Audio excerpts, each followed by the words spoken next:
দিন শেষে একটু ঘুমের বন্দোবস্ত বলতে এইটুকুই। বেশ কয়েকদিন দেখছি রেল স্টেশনে প্রচুর মশা রে ভাই। দিন শেষে একটু আরামের ঘুম সবাই ডিজার্ভ করে, সেও তো মানুষ।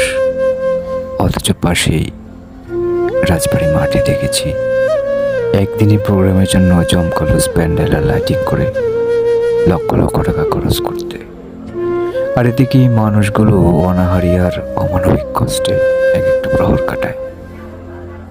অথচ সেই চাকচিত্যময় একটা দিনের খরচ কমালে কয়েক শত মানুষের জীবনটাই পাল্টে যায়।